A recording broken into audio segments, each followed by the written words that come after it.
내친 김에 책 편제가 어떻게 됐는지 봐봐. 여러분이 자꾸 시험이나 이런 거 처음에 나도 우려했지만 이게 절차법이라서 계속 약간 왔다 갔다 이렇게 하기 때문에 여러분은 중에는 그렇게 큰 흐름으로 하는 거를 수용할 수 있는 사람도 있는데 일부는 또 이렇게 뭔가 이렇게 차분히 책대로 좀 해줬으면 하는 사람이 있을 것 같은데 이 과목 특성상 그렇게 못 해준다라는 걸 이야기했는데 책이 어떻게 되어 있냐면 다른 교재와는 달리 일단 58명까지가 절차를 소재기에서부터 항소, 상고, 재심까지를 한번 보여주고 있어. 58명까지.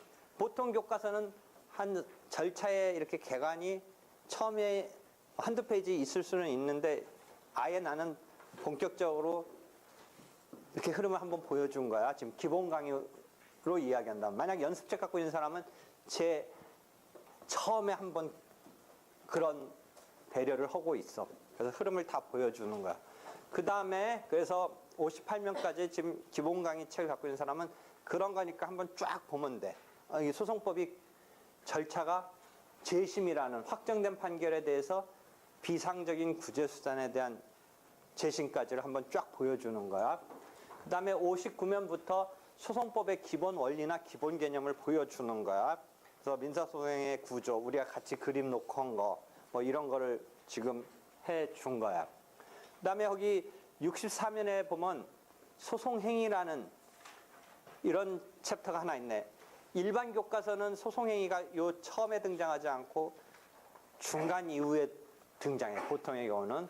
그런데 그걸 굳이 나중에 배울 필요가 없어. 내가 생각해보니까 민법에서의 법률행위처럼 소송행위란 개념을 알고 이렇게 흐름을 보면 오히려 더 이해가 빠를 것 같아서 그 대상적인 어떤 상황에서의 소송물, 소송행위 이런 것에 대해서 지금 거기다가 앞에다가 배치를 해 놓은 거야.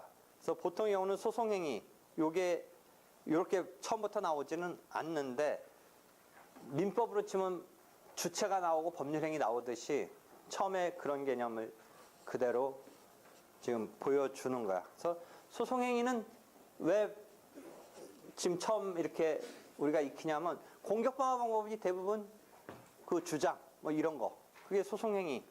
소송법적으로 의미를 갖는 어떤 행위 등을 소송행위로 하면 돼. 그러니까 소를 제기하는 거, 뭐 우리가 지금 계속 나오는 소를 취하는 거, 뭐 이런 거. 우리가 뭐 상계항변을 하는 거, 소멸시효 항변을 하는 거, 변제항변을 하는 거 이런 게 다 소송행위야. 소송에서 뭐 대리인을 선임하는 거, 뭐 이런 거 다 소송행위야. 그래서 그런 개념을 우리가 먼저 익히고 들어가려고 하는 거야. 이 소송행위를 유효하게 할 수 있는, 즉 민법에서 법률행위를 유효하게 할 수 있는 게 행위능력이듯이 이 소송행위를 유효하게 할 수 있는 개념을 소송능력이라고 그래. 그래서 그런 개념 등을 먼저 본 거야. 그 다음에 소송의 주체라고 그래서 요게 이제 일반적인 교과서는 소송의 주체라고 그래서 챕터 두 번째가 법원, 당사자라는 두 주체에 대해서 보통의 교과서는 설명을 해. 그러니까 서론적인 챕터가 하나 있고 보통의 경우는 그 다음에 소송의 주체로서 법원이 먼저 나오고 그 다음에 당사자가 나와. 보통의 경우는. 근데 여기서 전부 다 가르쳐주지는 않고 법원 당사자의 기본 개념만 가르쳐줘. 실제 법원에 관할 건이 있을 것, 당사자가 좀 아까 말한 소송 능력, 그 앞서서 권리 능력에 대칭되는, 실체법의 권리 능력에 대칭되는 당사자 능력이 있을 것 등등 우리가 두 주체인 법원과 그 다음에 당사자 이 두 주체에 대해서 이 관할권을 갖는 법원에 이 소를 제기해야 된다. 이쪽 당사자가 능력이 있어야 된다. 당사자가 소송 능력이 있어야 된다. 그 다음에 당사자가 여기에 적격이 있어야 된다. 그 다음에 소송 무능력자라면 법정 대리인이 등장해야 된다.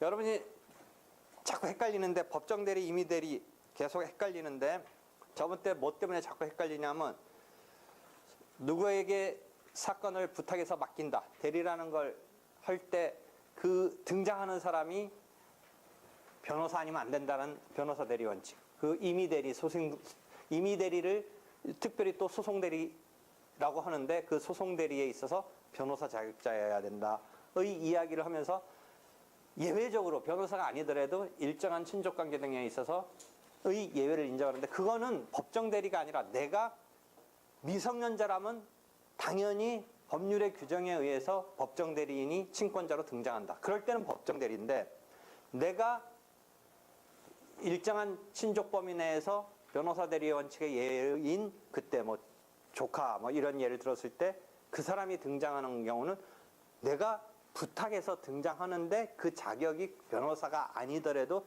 되는 그런 상황을 설명했지 그게 법정 대리를 설명한 게 아니야. 그거는 임의 대리를 설명한 거야. 임의 대리.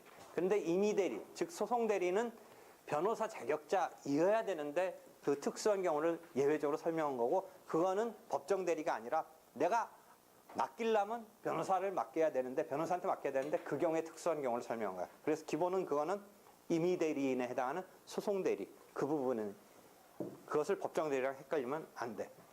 그래서 이런 것을 우리가 개념을 배우는데 요 개념을 배우기 위해서 당사자가 누구인지를 확정을 해야 될 필요성이 있는 경우가 있어. 보통의 경우는 문제가 안 돼. 그냥 원고 피고로 나서는 이 사람이 당사자고 그 원고 피고라는 당사자가 당사자 능력이 있느냐 소송 능력이 있느냐 만약에 미성년자라서 소송 무능력자라면 법정 대리인이 등장해야 된다. 뭐 이런 것 등을 그 다음 단계에서 따지는데 그 당사자를 확정하는 그런 상황이 특별히 필요한 경우가 있어. 그런 것 등에 대해서 지금 여기 보면 교재는 소송의 주체에서 법원은 관할, 법원의 어떤 구조가 단독체, 합의체 이렇게 있다. 1심의 경우는 그런 얘기를 했을 때 그런 기본 개념을 설명하고 있는 거야. 아직 관할에 대해서는 본격적으로 여기서는 설명 안 해. 그다음에 당사자의 경우도 당사자 개념이라든지 당사자가 누구인지를 확정할 필요성이 있는 것까지만 여기서 잠깐 이야기하고 실제 관할권 있는 법원, 뭐 토지 관할 이런 거 가르쳐 준 거 우리가 그다음에 지금 이런 개념 등을 얘기했는데 이런 것이 갖추어진 소송이어야 본안을 즉 원고 청구를 인용할 건지 기각할 건지로 들어가는데 거기에 앞서서 전제적으로 갖추어야 될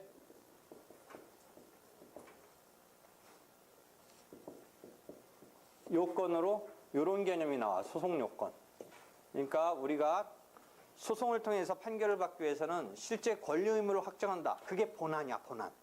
그 본안을 판단받기 위해서는 그 본안은 실체법을 적용하는 그러니까 실체법의 법률의 해석 적용을 여러분이 민사법에서 배우는 그것을 적용하는 건데 소송법 나름대로 통과해야 될 요건을 지금 설명하는 그 부분이 소송 요건인데 이걸 통과해야 돼. 이 소송 요건을 못 통과하면 본안까지 가지 못해. 인용, 기각 이런 데까지 못 가고 여기서 부적법으로 그 소송은 요때는 각하한다라는 표현을 써. 각하돼. 부적법 각하돼.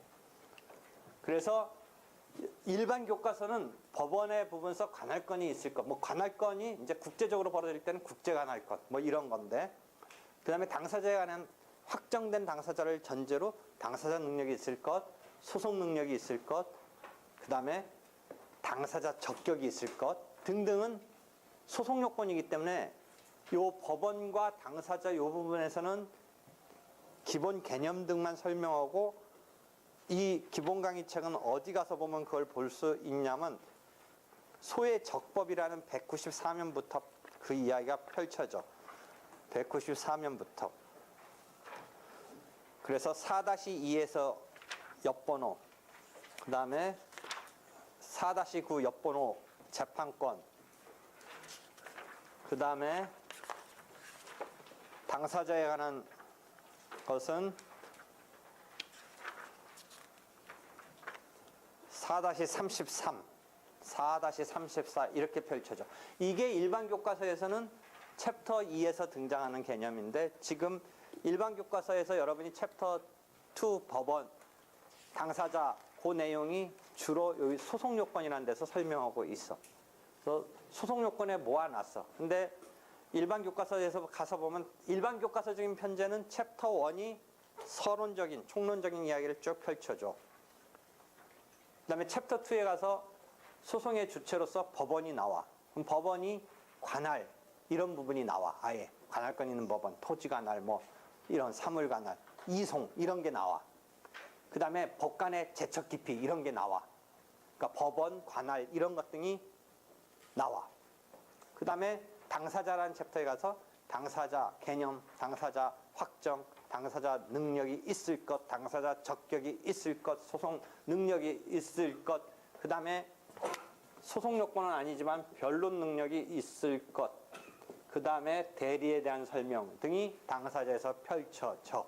그렇게 해서 챕터 2가 보통의 교과서에서 이루어지고 있어. 그러니까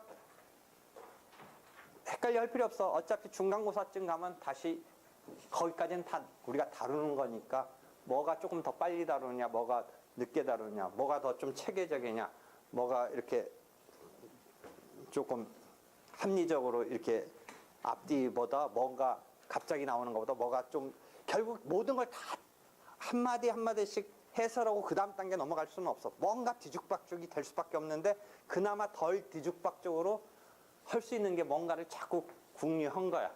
그래서 그렇게 궁리를 해서 내 나름대로는 이게 조금 더 이렇게 비교적 덜 뒤죽박죽 된다고 생각하고 편제한 거니까 너무 걱정하지 마. 결국 한 중간고사쯤 가면 그래서 다시 뭐 그 정도 범위에서 우리가 다루게 되는 상황이 되니까. 그러니까 어디까지 다루게 되냐면 소송 대리까지를 다루게 돼. 소송 대리 정도까지, 중간고사까지는. 소송 대리. 근데 우리는 조금 소송행위 이런 얘기도 벌써 하고, 만약 소송행위는 대리, 당사자라는 거 이런 거 끝나고 보통 교과서는 뒤편에서 배우는데 우리는 그런 개념도 지금 배워 나가면서 하는 거야. 이해할 수 있겠죠? 지금 체계가. 그래서 이 책은 법서 치고는 그림 있고 뭐 이렇게 해서 좀 체계가 내 나름대로 해놓은 거라서 여러분이 불안해하거나 그럴 필요는 없어. 결국 다 있고 만나고 어차피 여러분이 뭔가 한 권에 막 모든 게 집합된 걸 원하는지 모르지만 나는 일단은 쉽게 한번 익혀라. 그 주의야. 민사법 2 가면 이제 심화적으로 해. 요번은 내가 2도 내년에 할 거니까 내가 전체 플랜을 짤 수가 있어. 과거에는 그렇게 안 했기 때문에. 이건 일단 이렇게 하고 내년 1학기에 2를 들으면 심화로 가는 거야. 그렇게 되는 거야. 그러니까 잘 적으면서 따라와. 왜? 너도 지금 속으로 뭐 그렇게 가르치느냐 그러는 거지. 정통으로 안 가르치고. 어? 약간 비웃었어. 하여튼 책이 그렇다는 거 이해를 해. 그러니까 지금 여러분이 일단은 혼자 한번 봐. 모르든 알든 이렇게 쭉 봐봐. 58명까지 한번 쫙 봐봐. 그 기본 강의 내지는 어디 가면 이걸 한 4번 정도 2주 정도 해놓은 게 있어. 쭉 한번 봐. 소송법, 항소, 상고 뭐 이런 거.